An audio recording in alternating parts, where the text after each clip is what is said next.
इस कार्यक्रम के पुण्यार्जक हैं माता पिता श्रीमान रूपचंद जी जैन, श्रीमती कमला जैन, दिनेश जैन, रेखा जैन, दिवेश जैन, दिशा जैन, गंगवाल परिवार, प्रवासी मुंबई, निवासी ब्यावर।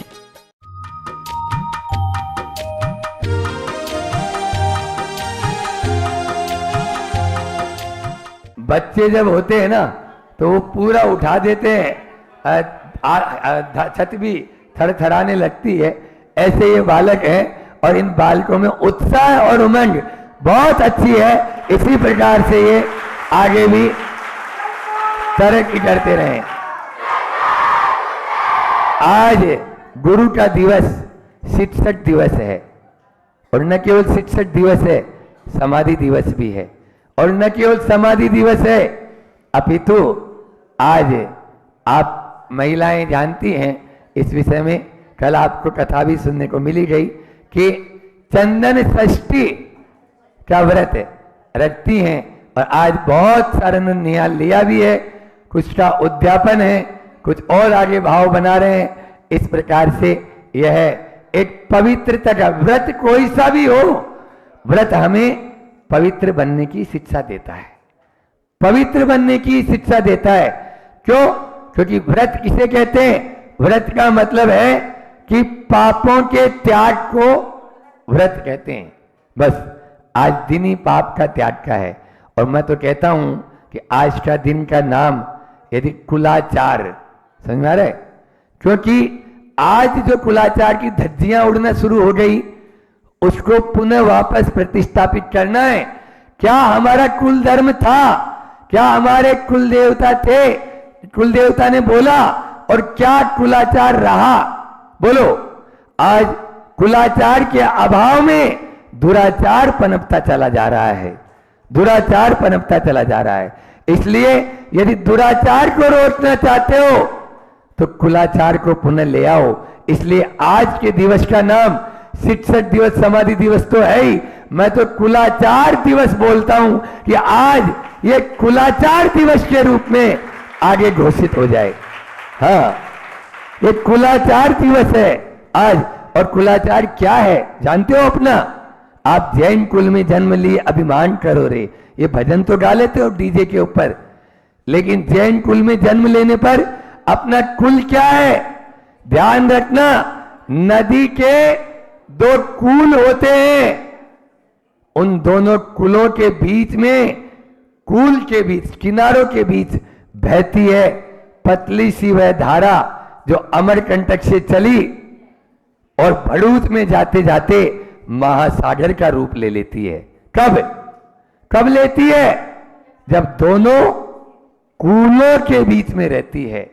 तेजस्विनी सुन रही हो?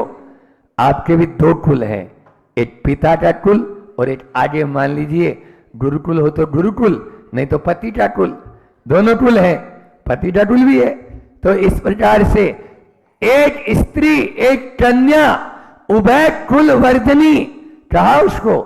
महाराज बता रहे हैं डेयरी पर रखे हुए दीपक की भांति है वो। समझ आ रहा है?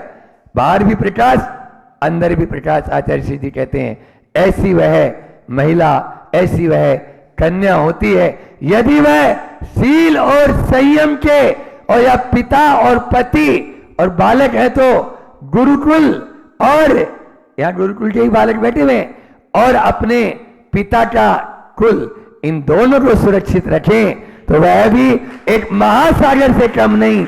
उसका व्यक्तित्व भी एक महात्मा गांधी, एक आगे तात्या टोपे, लक्ष्मीबाई, महात्मा बुद्ध, गौतम बुद्ध या भगवान महावीर या आचार्य विद्यासागर जी जैसा व्यक्तित्व बन सकता है। लेकिन कब? जब हम कुलाचार का पालन करेंगे। और कुलाचार में क्या क्या आता है पता है? अभी तो मुझे समय कम है इसलिए थोड़ा बोलेंगे, फिर इसके बाद में विधान के तुरंत बाद फिर आपको और सुनने को मिल जाएगा। आज के प्रवचन आज कई बार होगा क्योंकि आज शिक्षक दिवस भी है और शिक्षक दिवस गुरु जी के बारे में नहीं बोले तो, और समाधि दिवस भी है ना, समर्पण माह।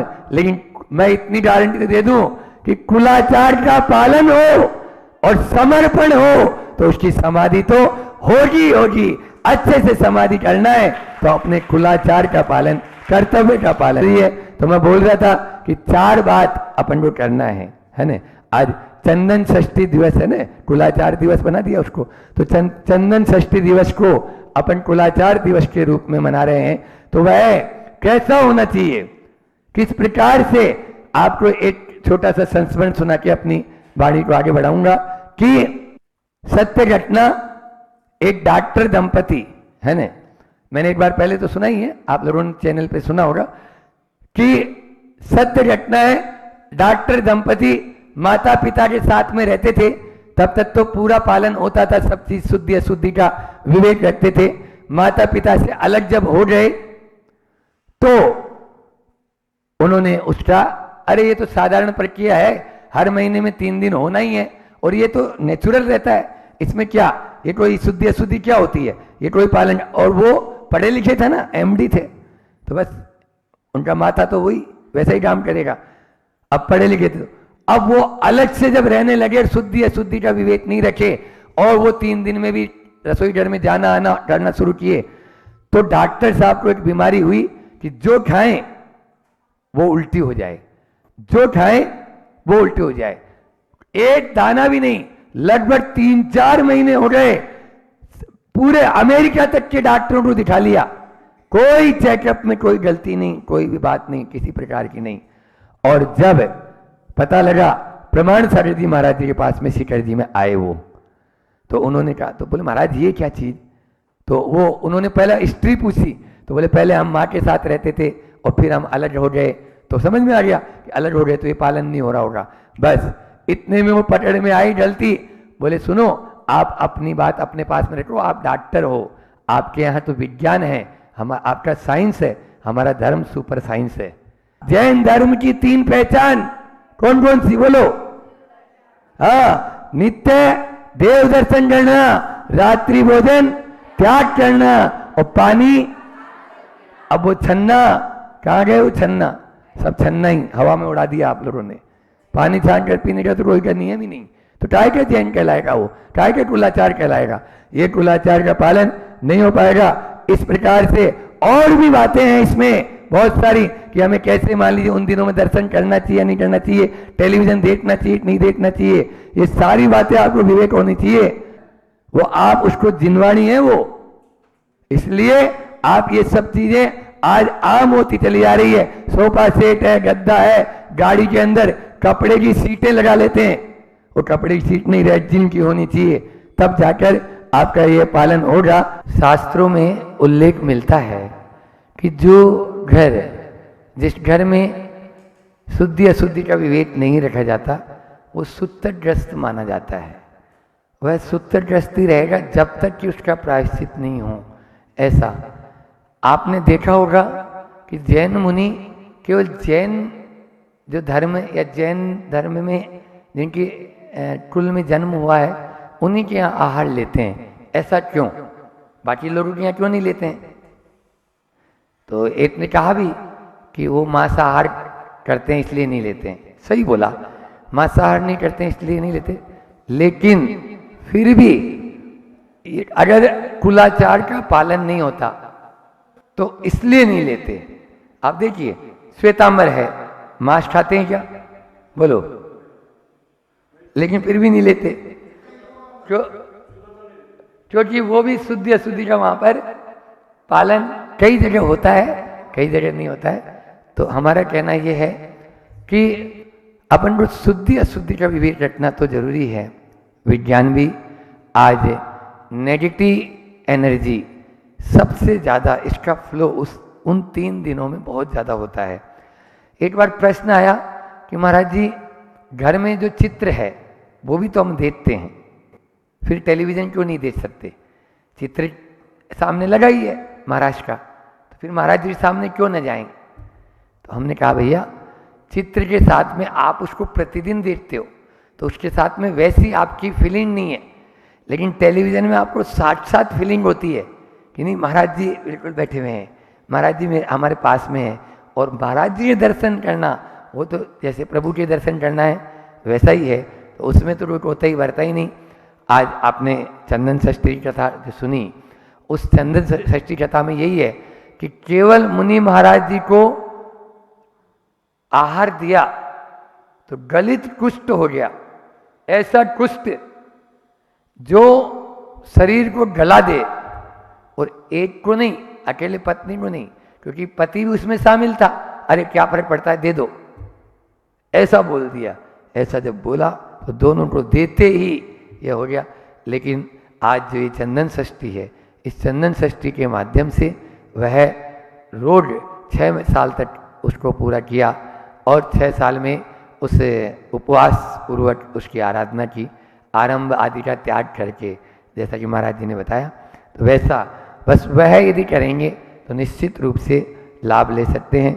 हम व्यवहारिक दृष्टि से कुलाचार का पालन कैसे करें, तो ये आचार्य श्री जी के मैंने मुख से सुना कि भाषा, आज शिक्षक दिवस भी है ना, तो इसलिए कि भाषा हमारी अपनी हो, मातृभाषा हो, समझ में आया? तो ये कुलाचार है, हमारी संस्कृति की रक्षा है। फिर उसके बाद भोजन, आज हम विदेशी भोजन पे चले गए, कहाँ कुलाचार बचेगा बोलो? अब तो रेडी टू ईट आ गया, बना बनाया। एक बात बता दूं, एक कवि ने बहुत अच्छी पंक्तियां लिखी कि उन दंपति का, पति पत्नी का दाम्पत्य जीवन बहुत अच्छा और बहुत मतलब यानी प्रसन्नता के साथ बीतता है जो शुद्धि अशुद्धि का विवेक रखते हैं, और 3 दिन वह पति बनाकर भोजन बनाकर खिला देता है। ये आगम्य है, कवि ने भी लिखा। और बताया कि सत्तू खा लेना, वहां लिखा है सत्तू खा लेना, लेकिन अशुद्धि में चौके में प्रवेश मत करना, क्योंकि उस समय की स्थिति बहुत नेगेटिविटी रहती है। उस नेगेटिविटी को ध्यान में रखना चाहिए। एक और बताया था कि क्या हम आवाज सुन सकते हैं, आवाज सुनने में कोई बाधा नहीं है, लेकिन आप मुंह से नहीं बोलेंगे। क्या बोला आपने? आप सुनना कान का विषय, लेकिन आप बोल नहीं सकते। नमोकार मंत्र 3 दिन जो उच्चारण आप जो है ना उच्चारण पूर्वक नहीं कर सकते, आप मानसिक चिंतन कर सकते हैं और आप उसको जाप कर सकते हैं। मानसिक माला वगैरह नहीं छूना है। तो ये अपन को एक ध्यान में रखना है कि अशुद्धि में उच्चारण नहीं। तस्वीर वाला बता ही दिया। इसी प्रकार से जो अपने घर में अपन बाहर के कार्य हैं या अलग से, सबसे अच्छा मैंने बताया था कि आप रेक्जिन के कपड़े या रेक्जिन का इस्तेमाल करें, क्योंकि क्यों महावीर भैया के मन में प्रश्न आ जाएगा, तो उसमें नेगेटिविटी नहीं है। मतलब वो विद्युत का कुछ अलग, बैड कंडक्ट बोलते हैं इसको, बैड कंडक्ट, यानी उसमें विद्युत प्रवाह नहीं रहेगा, और जो कपड़ा है वो आपका नेगेटिविटी को पकड़ेगा। और आज तो ये हो रहा है कि सब बच्चे भी ले रहे हैं, कर रहे हैं, और भी सारे कार्य चल रहे हैं। तो इसके माध्यम से बहुत पुराने लोग भले ही विज्ञान के बारे में जानते नहीं थे, लेकिन पढ़े लिखे नहीं होने के बाद भी वो जो काम करते थे वो पूरा वैज्ञानिक होता था। कोरोना ने आपको बता दिया था। कोरोना में कीप डिस्टेंस बोलो। मैं आप ही लोगों से पूछना चाहता हूँ, बेंगलोर वाले ज्ञान सागर ज्ञानोदय तीर्थ वाले आए हैं, तो आप ये बताओ कि क्या जो है आपके कुलाचार का जो पालन है वो अभी कोरोना काल में ज्यादा हुआ या कम हुआ? ज्यादा हुआ। फिर दूसरी बात यह है कि अगर बेटा पढ़ने गया है तो आप नौकर के हाथ से उसको बुलाना पसंद करेंगे या आप खुद लेकर आएंगे? और उस समय कोरोना काल हो, अभी की बात नहीं। अभी तो आप ड्राइवर को चाबी देंगे और बोलेंगे कि जा लेके आ जा, लेकिन उस समय क्या था? इसी प्रकार से मर्यादा का पूरा पालन। आप देखिए बाजार का कुछ आता ही नहीं था, कोई फास्ट फूड जंक फूड ये डब्बा डब्बी सब, लेकिन फिर वापस वही धड़ल्ले से बिकना शुरू हो गए। तो ये अपने लिए बहुत हार्मफुल भी है, और इनके माध्यम से हमारे कुलाचार की धज्जियाँ उड़ जाती है, वो न उड़े। मैंने शुरू में भी एक ही बात कही थी कि हम जैन कुल में जन्म लिए हैं और उस कुल की मर्यादा रखना हमारा काम है, अन्यथा हम आगे नहीं बढ़ पाएंगे। एक कारिका आती है, सुरोसी टत विदोसी दर्शनीयोसी पुत्र यस्मिन् कुले त्वत् उत्पन्नो गजस्तत्र न हन्यते। सियार जो है वो हाथियों के झुंड को देखकर भाग गया, तो वो चिल्लाने यानी रोने लगा। तो एक सियार का बच्चा जब रो रहा था तो उसकी माँ उसको समझाती है कि बेटा अपने कुल में हाथियों को मारने का नहीं है और अपन हाथी को नहीं मारते हैं। ऐसा ही आप देखिए, बच्चों को हम जैसे संस्कार डाल देंगे वैसा ही होगा। उसको शुरू से इस बात को समझा देंगे कि नहीं अपने यहाँ ऐसा नहीं होता।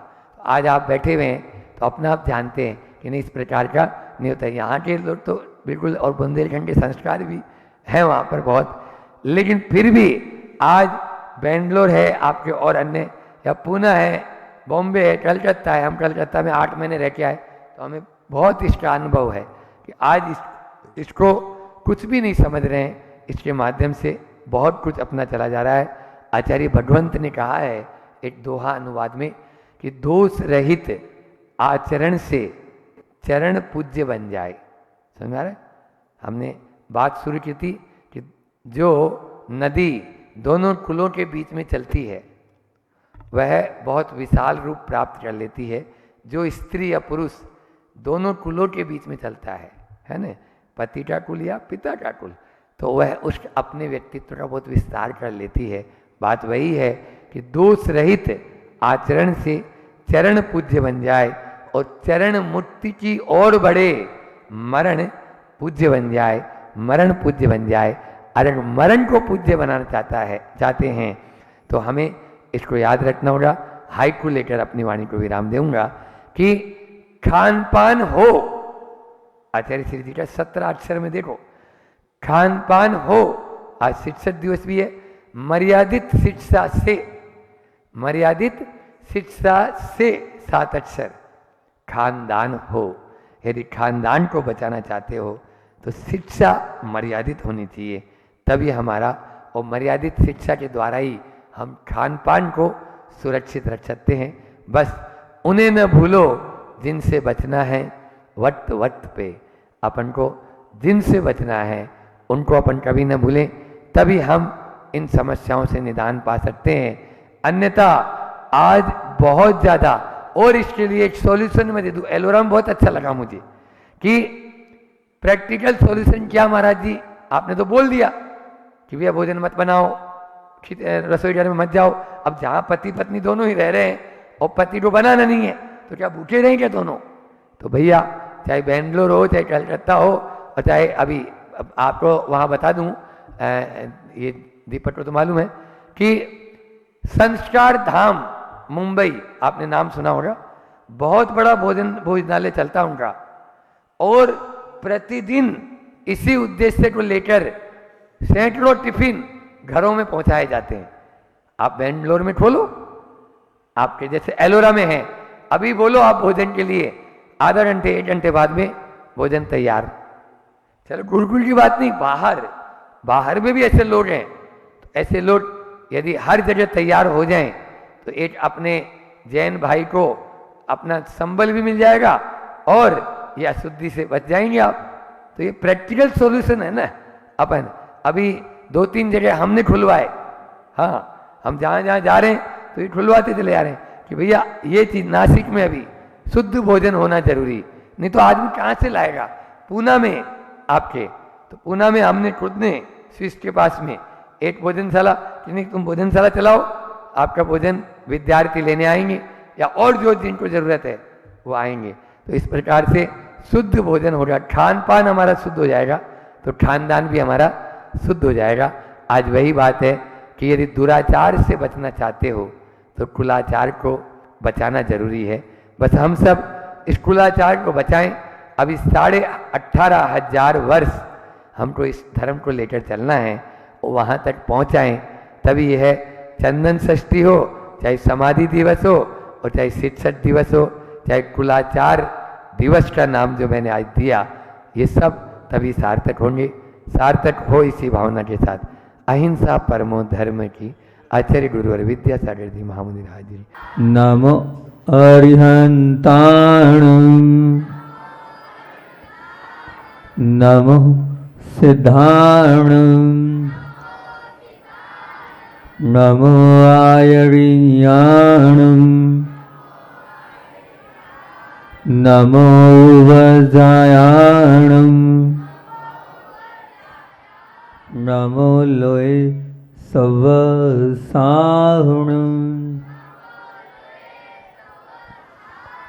नमो अरुहंताणं नमो सिद्धाणं नमो आयर्याणं नमो उवजायाणं नमो लोय सवसाहुणं। बोलिए देवादिदेव 1008 मूल नायक श्री पांचनाथ भगवान की जय। परम उपकारी आचार्य भगवंत विद्यासागर जी महामुनिराज की, परम पूज्य मुनि श्री दुर्लभ सागर जी महामुनिराज की, परम पूज्य संतान सागर जी महामुनिराज की। बात माताओं पर चल रही है, बात गृहिणियों पर चल रही है, बात बहनों पर चल रही है और प्रवचन के वो मुख्य अंश आप लोगों के बीच में रख रहा हूँ। लेकिन आज जब मैं सामायिक के लिए बैठ रहा था तो किसी ने एक पुस्तक सामने लाकर रख दी। बोले महाराज जी कल चंदन षष्ठी है, कल चंदन षष्ठी व्रत है और ये जो व्रत है इसका बहुत महत्व है उन माताओं के लिए और उन बहनों के लिए। तो क्या ये चंदन षष्ठी व्रत है, ये इसका महत्व क्या है और ये क्यों किया जाता है? वास्तविकता में जब मुझे तो मतलब अनुभव नहीं था, आज पहली बार इस कथा को मैंने पढ़ा। कभी काम भी नहीं पड़ा पढ़ने का और वैसे भी अपना प्रथमान योग बहुत वीक है, कमज़ोर है प्रथमान योग अपना, तो काम पड़ा नहीं। लेकिन आज जब कथा को पढ़ा तो बड़ा आनंद आया। उस कथा को अगर आप लोग सुनना चाहें तो मैं आप लोगों के बीच में रख सकता हूँ, नहीं तो अपनी तो कहानी जो अपनी को एंड तो करनी है, सुनना है तो षष्ठी चंदन षष्ठी व्रत की उस कथा को आपके बीच में मैं रख रहा हूँ।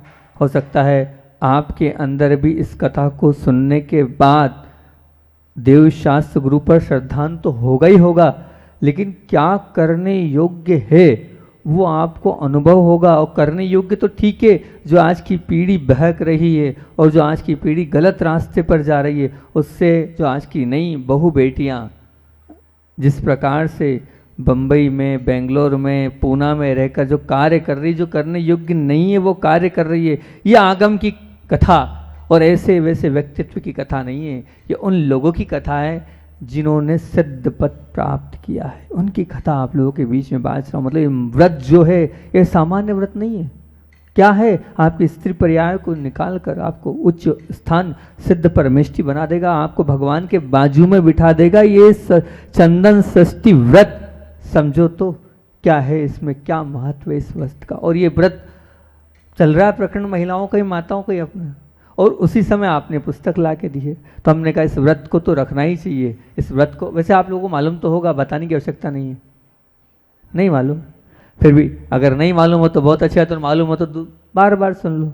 आचार्य श्री तो कहते हैं जितनी बार सुनोगे उतनी बार हम बार बार सुनते चले जाएंगे, तो हमारे अंदर का विवेक, हमारे अंदर का ज्ञान, हमारे अंदर की जो अंदर बैठी हमारी ऐसी सुसुप्त बुद्धि है वो जाग जाती है। एक बार से काम नहीं चलता, अनेकों बार से काम चलता है।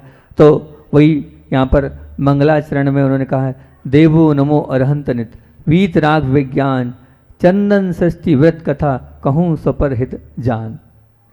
काशी देश की बात है। कौन सा काशी देश? वो बनारस देश आपने सुना होगा, जहाँ 23वें तीर्थंकर पांचनाथ भगवान ने जन्म लिया था। उनकी वो जन्मस्थली, उन्होंने उस जन्मस्थली, उस स्थान को पवित्र और पावन अपने जन्म के माध्यम से बनाया था। और वहाँ पर उसी नगर में सुरसेन नाम का एक राजा और उनकी पद्मनी नाम की उनकी एक रानी दोनों वहाँ पर बहुत ही प्रेम स्नेह वात्सल्य के साथ रहते थे।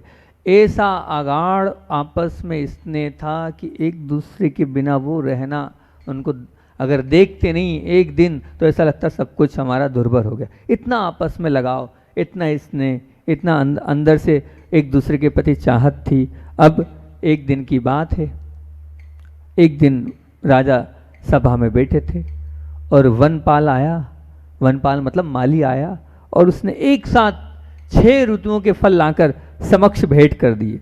और जब वो 6 ऋतु के फल भेंट किए तो शुभ भेंट सामने आई, तो निश्चित तौर से 6 ऋतु के फल कब आते हैं बच्चों, बताओ? पता है आपको? एक साथ 6 ऋतु के फल जब समोषण आता है, जब भगवान आते हैं तो 6 ऋतु के फल एक साथ आ जाते हैं। सबका भला अपने आप हो जाता है, सब प्रसन्न हो जाते हैं। कल परसों वो लोग आए थे, आपके जो गुरुकुल के अध्यक्ष हैं ना, वहाँ के लासुर के पांडे जी ने एक बात बोली, बोले हम वहाँ भी गए थे, पिछला चतुर्मास आचार्य कहाँ हुआ था?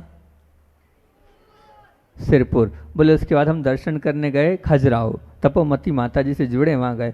बोले यहाँ के लोग और वहाँ के लोगों ने ये बोला, बोले आचार्य श्री आए थे और आचार्य श्री आए थे तो हमें क्या बना गए, एक गाड़ी की 2-2 3-3 गाड़ी हो गई। बोले हमारे जो झोपड़ी थे वो झोपड़ी मकान में बदल गई। बोले आचार्य श्री आए, उनने हमारी गरीबी दूर कर दी। तीर्थंकर लोग जहाँ विहार करते हैं, जहाँ विचरण करते हैं, वहाँ ऐसे ही होता है, सबका कल्याण और सब जीव मात्र का कल्याण हो जाता है। ऐसे ही जब केवली भगवान वहाँ आए तो 6 ऋतु के फल हो गए। और जब 6 ऋतु के फल राजा साहब के चरणों में पेश किए तो राजा साहब ने कहा निश्चित तौर से केवली भगवान आए हैं, हमें चलना चाहिए दर्शन करने। और वहाँ से तुरंत उठे और दल बल के साथ, अब आपको पहले ही बता दिया, पत्नी के बिना वो एक कदम नहीं चलते थे, इतना स्नेह। सीधे पहले राजमहल में गए और पत्नी से निवेदन किया कि अपने को चलना है। कहाँ चलना है? अपने को तो प्रभु आए हैं, केवल ज्ञानी आए हैं, उनका समोषण लगा है, उनके समोषण में दर्शन करने चलना है। तो बोले ठीक है, बहुत अच्छी बात है। अब राजा और रानी चल रहे हैं दर्शन के लिए, प्रभु के दर्शन के लिए। और जैसे ही वहाँ पहुँचे, वहाँ दिव्य ध्वनि खिर रही थी और उस दिव्य ध्वनि में स्वरूप में धर्म का स्वरूप वहाँ बता रहे थे। सबसे पहले धर्म के स्वरूप में उन्होंने यही कहा कि वास्तविकता में अगर कल्याण करना चाहते हो तो सबसे पहले सम्यक को धारण करो। अपना माथा देव, शास्त्र और गुरु के अलावा कहीं मत टिकाना। अगर वास्तविकता में कल्याण करना चाहते हो तो कल्याण सम्यक की प्राप्ति से होगा। वस्तु स्वरूप का जब तक यथार्थ श्रद्धा नहीं होगा तब तक आपके जीवन में धर्म आना ही नहीं है, आएगा ही नहीं। अब जब केवल ज्ञानी बोल रहे हैं तो कौन नहीं मानेगा? सबके सब मान गए और वैसे भी वहाँ पहुँचे हैं तो मानना ही है। सबने नियम लिया और फिर उसके बाद उन्होंने वस्तु स्वरूप का और सत्यार्थ का तो दिया ही दिया। सच्चे देव शास्त्र गुरु को बताया क्या सच्चे देव होते हैं, कैसी जिन आगम की वाणी होती है और किस प्रकार के गुरु होते हैं जिन्हें कोई राग कोई द्वेष नहीं, जो सब प्रकार से निर्विकल्प होते हैं, जो सब को समबुद्धि के साथ देखते हैं, उनमें कोई अपना नहीं कोई पराया नहीं, ऐसे वो गुरु होते हैं। इस प्रकार गुरु के विषय में उन्होंने बहुत अच्छा उद्बोधन दिया। फिर उसके बाद उन्होंने कहा वास्तविकता में अगर धर्म कहाँ है तो बोले जहाँ दया है वहाँ धर्म है। आपके हृदय में दया बसती है तो धर्म है, और दया नहीं तो धर्म नहीं। कहा भी ये क्या कहा है कि ये धर्म का मूल क्या है? दया। तो बोले दूसरी बात, धर्म अगर वास्तविकता में चाहते हो सम्यक तो है, लेकिन सम्यक की प्राप्ति होगी धर्म के साथ। और धर्म कब मिलेगा? जब आपके अंदर दया होगी। और मैं दया को एक ही शब्द में व्याख्यायित करता हूँ, सहानुभूति। जब आपके पास सहानुभूति है तो ये मान के चलना आपके पास दया है, और दया है तो आपके पास धर्म है, और धर्म है तो ही आपके पास सम्यक्त्व है। मतलब आपके पास कितनी सहानुभूति जीव मात्र के प्रति है, उसको अपने आप को परीक्षण करना। ऐसा मांगलिक उपदेश दिया। फिर उन्होंने उसके बाद उन 5 व्रतों के विषय में बताया, अहिंसा के विषय में उपदेश दिया, सत्य के विषय में बताया कि क्या होता है सत्य, किस प्रकार से अपने जीवन में सत्य अपने आप को ऊपर उठाता है, आस्तेय के विषय में, ब्रह्मचर्य परिग्रह के विषय में सब कुछ उन्होंने बताया। और ये तो बताया ही बताया, और फिर साथ में उसके बाद उन्होंने क्या कहा, सप्तशील। और सप्तशील कौन कौन से थे आपको मालूम ही है? 4 गुणवत और 3 शिक्षा व्रत। इनका बहुत अच्छे से उपदेश दिया कि अब हमने आपको एक तो बताया है, उसको आप बोल भी रहे हो आपसे कि पालो। कौन सा? अतिथि संविभाग व्रत। वो उसी में आता है अतिथि संविभाग व्रत। उन 7 व्रतों में ही अतिथि संविभाग व्रत को अपन लेते हैं। आप अगर पाल रहे हैं तो बहुत अच्छी बात है। केवल ज्ञान की ध्वनि में निकला ये 4 शिक्षा और 3 गुण व्रत को बताया है यहाँ पर। तो इस प्रकार से 7 व्रतों को पालन करना, इस प्रकार से उपदेश दिया। और फिर उपदेश देने के बाद जब पूरा उपदेश हो गया तो मुख्य बात पर आए और उन्होंने एक ही बात बोली, हे भगवान, आपने इतना उपदेश दिया, इतना सब कुछ बताया, लेकिन मेरे अंदर से राग कम नहीं हो रहा है। मुझे और किसी से राग नहीं है, मुझे मेरे राज सिंहासन से भी राग नहीं है, मुझे अपने राज सिंहासन से भी राग नहीं है। फिर किससे राग है? मुझे मेरी पत्नी से बहुत राग है। मुझे समझ में नहीं आता है क्या है इतना राग कि इसके बिना एक कदम भी आगे नहीं बढ़ता हूँ मैं। जब इस प्रकार के वचन बोले तो वहाँ पर बोले, सुनना चाहते हो इस राग का कारण, इस स्नेह का कारण? बोले हाँ गुरुदेव बताओ। तो बोले सुनो, क्या तुम अपनी पूर्व कथा सुनो, तो पूर्व भाव में तुम्हारी कथा थी इसलिए तुम्हारा राग है। क्योंकि एक के साथ अगर द्वेष है और एक के साथ राग है, वो राग जो होता है कहीं ना कहीं पूर्व भाव का कहीं ना कोई मेल जोल होता है। आप लोग हम लोग बैठे हैं, कोई ना कोई पूर्व भाव का संबंध होगा, कोई ना कोई ऋणानुबंध होगा, तभी आप लोग हमारी बात सुनने यहाँ बैठे हो, नहीं तो नहीं बैठते। बहुत सारे लोग हैं जो नहीं बैठे हैं, लेकिन आप लोग यहाँ आए हो सब छोड़ के कि महाराज जी की बात, तो कहीं ना कुछ वो भी होगा, आपका हमारा संबंध कोई ना कोई तो होगा। ऐसे ही वो राग क्यों है? तो बोले राजा सुनो, अवंती देश में एक उज्जैन नाम का नगर है। उस उज्जैन नाम के नगर में एक वीरसेन नाम का राजा और वीरमती नाम की रानी है। वो उस नगर में जो वहाँ के जो कहना चाहिए सेठ, नगर सेठ, वो थे जिनदत्त नामक एक सेठ, और उनकी पत्नी जयावती थी। उन जिनदत्त और जयावती उन दोनों के एक पुत्र उत्पन्न हुआ, उसका नाम था ईश्वर चंद्र। उसका नाम क्या था? क्या नाम था? ये हमारा मुख्य पात्र है कथा का, ईश्वर चंद। अभी तक कथानक ठीक है, लेकिन ईश्वर चंद नाम का वो पुत्र था। और वो पुत्र जो था वो बहुत धर्मज्ञ था, क्योंकि माता पिता धर्मज्ञ थे। और धर्मज्ञ कैसे थे? उनके विषय में ऐसा आया है कि जब दोनों मतलब जिनदत्त सेठ और जो सेठानी जयावती है इधर विवाह किया, और विवाह करते ही क्या बोले? बोले अब बस जिम्मेदारी खत्म, अब हम कहाँ जा रहे हैं? वन को जा रहे हैं। आप पोता होगा, पोते की शादी करोगे, पोती होगी, पोती की शादी करोगे, तब कहीं जाने की बात करोगे। वो क्या वहाँ तो क्या ऐसे वैरागी हो गया, कर्तव्य खत्म, अब हम जा रहे हैं वन को, बस आ गई घर में बहू, अब संभालो ये राजपाट। और वो इतने बड़े सेठ जो पूरे नगर के, पूरे देश के, पूरे राज्य के सेठ थे, और सेठ सेठानी ने सब छोड़कर निकल गए वो, और निकले। और निकलने के बाद बताते हैं ऐसा तप, ऐसा तप, ऐसा तप किया, उस तप के माध्यम से वो स्वर्ग और स्वर्ग से आगे की यात्रा करी। अब कुछ समय की बात है, वो तो चले गए, और ये भी यहाँ पर बहुत अच्छे से भक्ति भाव से, श्रद्धा भाव से वो दोनों के दोनों पति पत्नी। पत्नी कौन? आपने पत्नी का तो नाम ही नहीं बताया महाराज जी, ये तो बताओ। वही बताते, क्योंकि मुख्य तो वही है, कथानक की मुख्यता तो वही है। ईश्वर चंद की विवाह तो करा था, वो भी बहुत सुंदर एक कन्या के साथ, एक सेठ की कन्या के साथ किया, उसका नाम था चंदना। क्या नाम था? ईश्वर चंद जो सेठ थे उनकी पत्नी का नाम था चंदना। अब ये तो हुआ, और चंदना जो थे, एक दिन की बात है, नगर में एक महामुनिराज, तपस्वी मुनिराज, क्या तप अपन कर रहे हैं, कुछ नहीं कर पा रहे हैं, है ही नहीं तप अपना, बाल बराबर भी नहीं है, उसके बाद तपस्वी लगाते हो तो हंसी आती है, काय के तपस्वी। बोले मासोपवासी मुनि महाराज पारना के लिए नगर में आए। अब कोई मासोपवासी मुनिराज आता है तो सब मरते हैं, हमारे आहार हो जाए, हमारे आहार हो जाए, हमारे। पहले ऐसा थोड़ा चौका लगाना नहीं पड़ता, मुझे बड़ा विकल्प होता जब आप लोग बोलते हो चौका लगा है।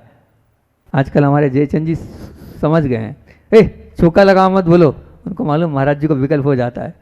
ऐसा मत बोलो शुद्ध भोजन, ऐसा ठीक ठीक खुद नहीं कर रहे, लेकिन दूसरा कोई बोलता है उसको रोक जरूर देते हैं वो। रोक जरूर देते हैं। वो कल परसों बड़ी हंसी आ रही थी मेरे को कि ये दूसरों को तो समझा रहे हैं, खुद नहीं समझ रहे हैं, खुद तो समझ नहीं रहे। बहुत अच्छी बात है, नहीं समझे कोई दिक्कत नहीं, इतना तो समझ गए कि चौका नहीं लगाना है, शुद्ध भोजन करना है, बहुत अच्छी बात है। तो अब वो शुद्ध भोजन वहाँ पूरे गांव में लगा है। अब सब गांव में पड़गान के लिए खड़े हैं, और जब पड़गान के लिए खड़े हैं तो ईश्वर चंद जी ने भक्ति भाव पूर्वक जो है पड़गान करके मुनिराज को ले आए। मुनिराज को लाए और मुनिराज को लाते ही अंदर बोले अरे भाग्यवान सुन, महामुनिराज आए हैं, 1 महीने का उपवास से अपने योग संयोग से पड़गान अपने यहाँ हो गया है, तू आहार देने के लिए आ जा।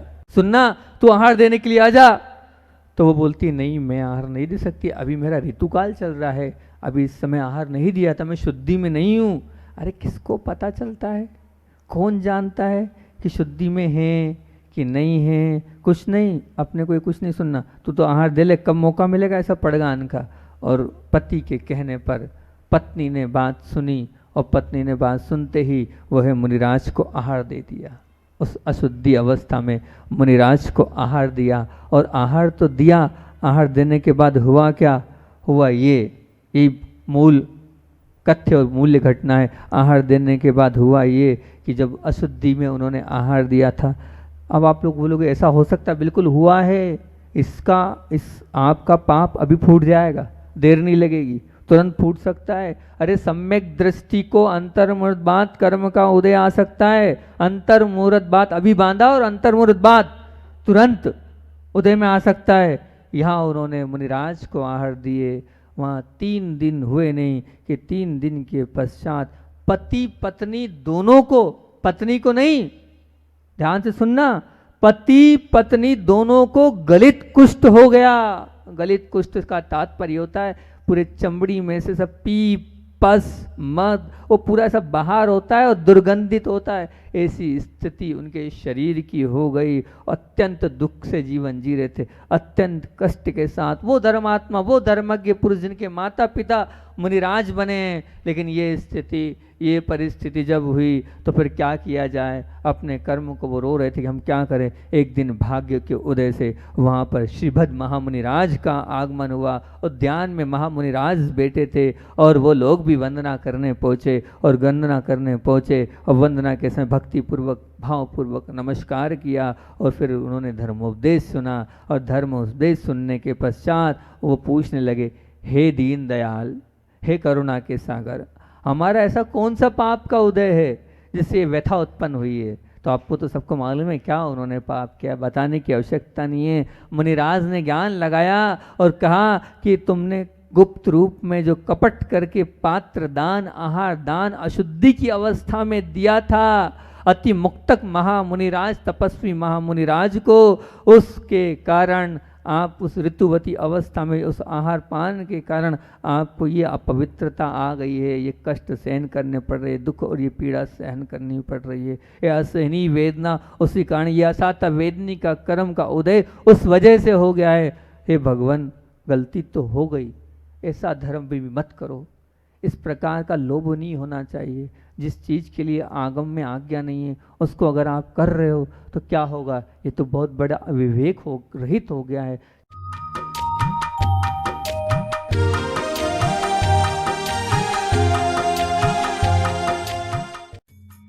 इस कार्यक्रम के पुण्यार्जक थे माता पिता श्रीमान रूपचंद जी जैन, श्रीमती कमला जैन, दिनेश जैन, रेखा जैन, दिवेश जैन, दिशा जैन, गंगवाल परिवार।